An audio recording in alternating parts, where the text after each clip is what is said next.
The thing with burning out is that you've been continuing going to your job or whatever place for too long that your body right now is protesting. It's telling you that this is now or never. If you don't stop now, everything's gonna get worse. So I truly hope that the message I'm sharing inspires and motivates you to improve your life. Now let's get to the point.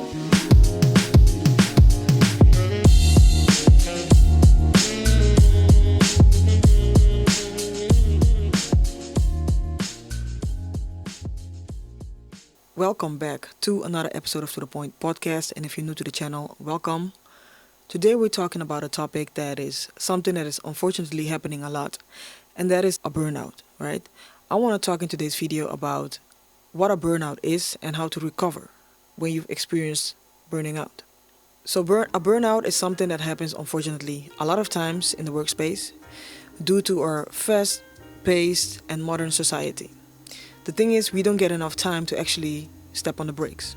So before we get deeper into this topic, I want to share a personal story with you that I've experienced back in 2023. So what happened was I started having these palpitations, panic attacks randomly, and also I was crying all the time for no reason. At least at that time, it seemed like it was for no reason. I didn't know that I was experiencing the beginning stages of a burnout. The thing is, I used to think that burning out was only for older people who have been working for 20, 30, 40 years. So at first I thought I was going crazy because I couldn't understand why this was happening. Looking back, the day that I started having those symptoms was not the day that the burnout started. These were physical symptoms that was happening because my body warned me weeks, months, and years prior, right? I remember before having those symptoms, I think it was maybe 1.5 years before, I stepped into my job, my workplace, and literally walking through the door, I clearly heard a voice telling me, "Your time here at this place is up." So I thought, okay, I'm losing my mind, so I just ignored it, and I just went on about my day. From that point on, everything became worse and worse. And I'm not talking about the symptoms right now, I'm talking about the things that were happening in the workplace. I had a very toxic manager, and basically what was happening, her behavior was polluting the whole workspace. And I'm not gonna sit here and blame her.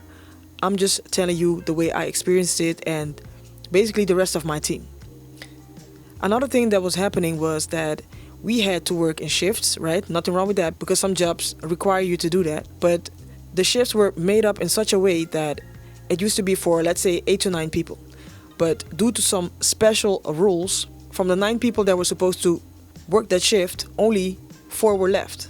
So that meant that we had to be like 24 hours available for clients, for patients, meaning a lack of sleep, a lack of rest. And not only that, of course, you still have your own household to maintain, right?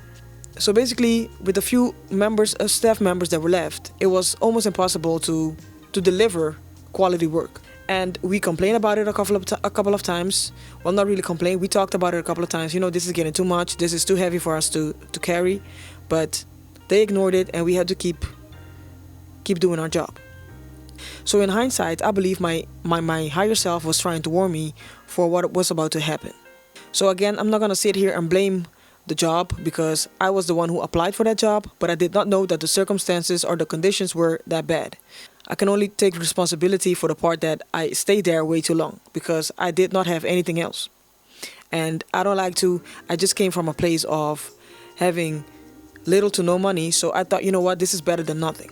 So yeah, that was my personal experience of what happened. And another important thing that happened was in that year, I almost lost my mom due to a heart attack. So I was basically walking around with PTSD, and this was all piling up with the fact that it wasn't going so well at work.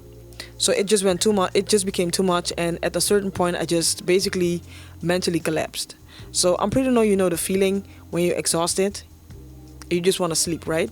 So exhaustion, frustration, cynicism, those were the 3 symptoms, or 3 of the symptoms I was experiencing. The thing is that burnout is a silent epidemic affecting millions of people in especially toxic workplaces. But the good news is you can pretty much always bounce back. So let's go over what burnout actually is.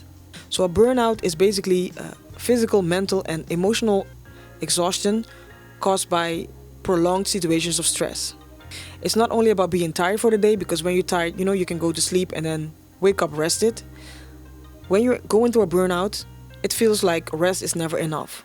You're basically feeling drained all the time, no matter how many hours a day or a night you sleep.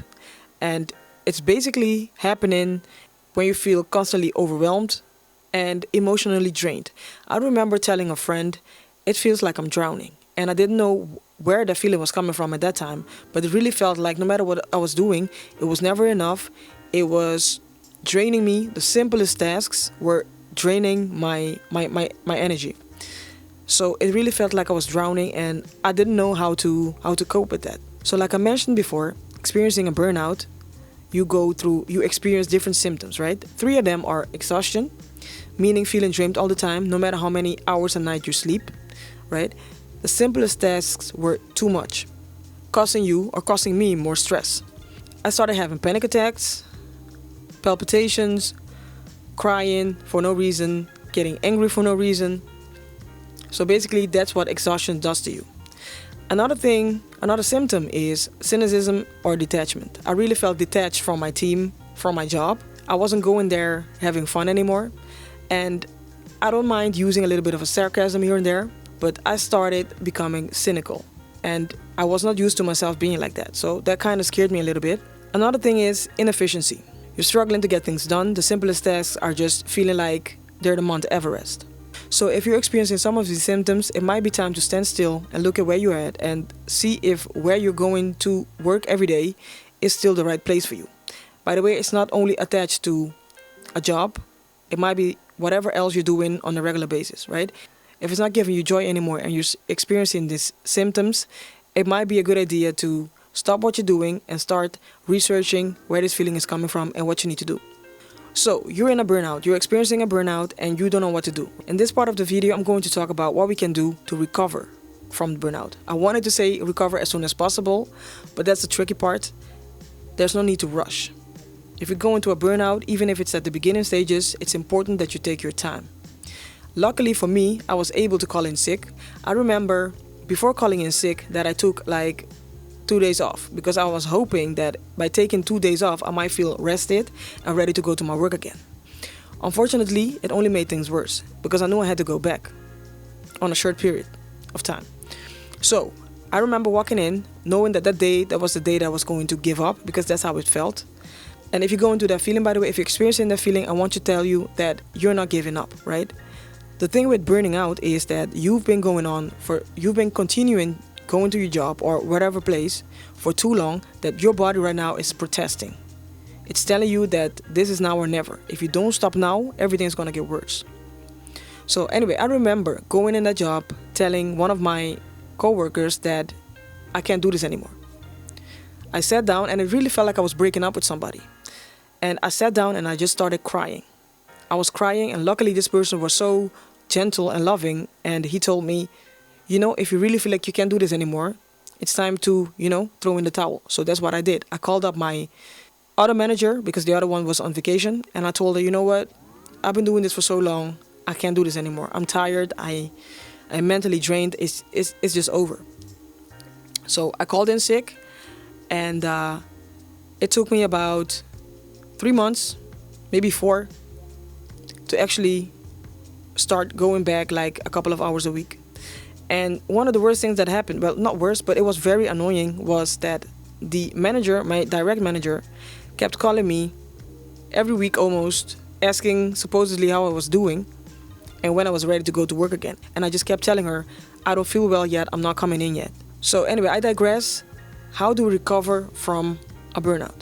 The first thing is to start acknowledging your situation, right?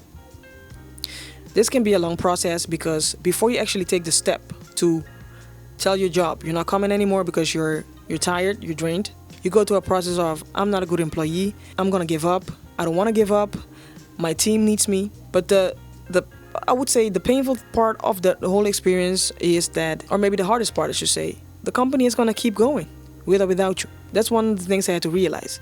The moment I called in sick, I felt really, really guilty and sad, because I felt like I let my team down. But a couple of weeks later, I noticed that everything was going in the same tempo. And I thought, okay, I'm not that important. Not in a way of I feel small, but more in a way of, okay, they're fine without me, so I can take the space to recover and come back stronger. And it opened my eyes because I was like, I guess I'm just a number in a way because they don't really need me. They don't really need me like that or that much because everything keeps going the way they were. So, acknowledge where you are, acknowledge that you're not giving up, you're just taking care of yourself, right? Admitting that you're going to a burnout is not a sign of weakness. It's a sign that things have to change. Number 2 is to prioritize your rest. The first weeks after calling in sick, I just slept a lot. Not that it was actually helping, but in a way it was. But sleeping is very important, right? You need to rest as much as possible so your mind gets the rest it needs, your body gets the rest it needs. And make sure you have a structure, right? Just go to bed on the same time every day in order to get a rhythm so you don't exhaust yourself more. The important thing is that you take as much time as you need to replenish your energy because your main priority right now is you. Alright, number 3 is set boundaries. By experiencing this burnout, I realized that I was not firm with my boundaries, something that I still struggle with from time to time, but I'm more aware of the fact that I'm saying yes to something I should say no to. And maybe you're experiencing this too. Remember that every time you say yes to something you don't want to say yes to, you're saying no to yourself. And if you do this often enough, you will burn out again. Or if you have not experienced a burnout yet, you might experience it one day. And I don't want that for you. Sometimes it's hard to say no, but think about it.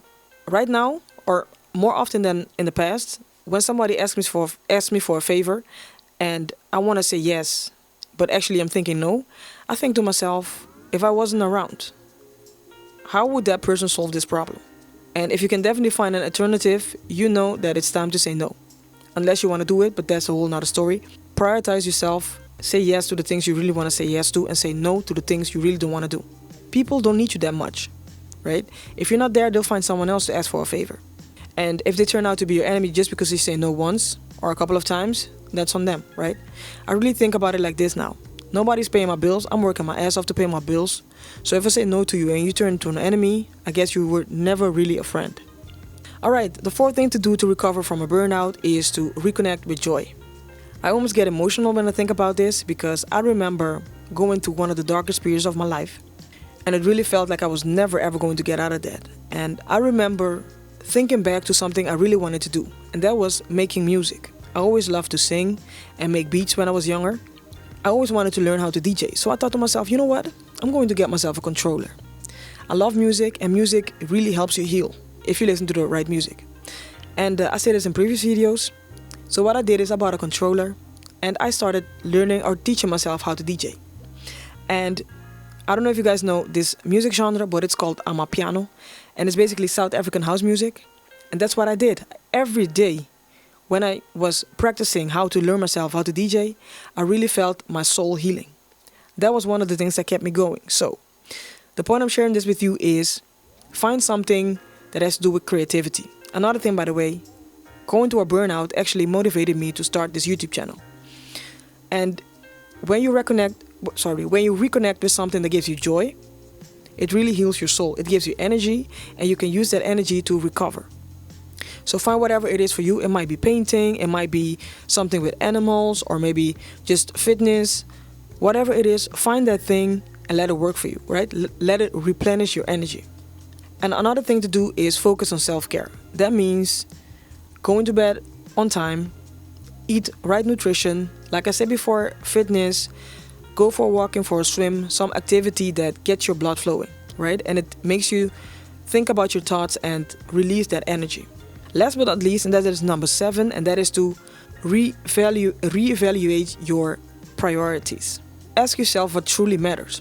Like I said before, if something is not that important, don't stress about it. Say no to it if you know you can't and you don't want to do that. People will always find an alternative if they really need help with a favor. And it's also important to reconnect with yourself. It might be time to start focusing on spirituality. You might start meditating. Because when you go inward, you reconnect with yourself. And when you do that, you can hear your inner self, your higher self, I should say, speak to you. And the only way to hear it is if you sit in silence. One of the benefits that I've experienced due to the burnout is I became closer with myself. I started paying attention to the things I really love doing. Like I said before, music, creativity, with the podcast, for example. And it really made me get to know myself a bit better, because I also had all the time in the world, because I wasn't working for that period of time, that I was able to pick up hobbies and things that I set aside. So that is actually one of the benefits of a burnout. But I want to end this video with the last thing, and that is, make sure that you always choose you. We're not that important as we think. And I don't mean that to be negative, but all I'm saying is, make sure that you prioritize what you need. Other people will be fine without you. And even if they're not, just make sure that when you help, your cup is full so you can pour into someone else's cup. Because if you're not able to help yourself, you will not be able to help other people. So take care of yourself first. Be aware of the fact that you are the most important person in your life. So if you made it this far, I would like to thank you for your time. So that's it for today's video. I hope you found value one way or another. So if you've ever experienced a burnout, or you were at the beginning stages of a burnout, leave a comment in the comment section and tell me how you dealt with it, and it might help other people going through the same thing to find ways to cope with the situation. Thank you for watching, and as usual, I'll see you in the next one.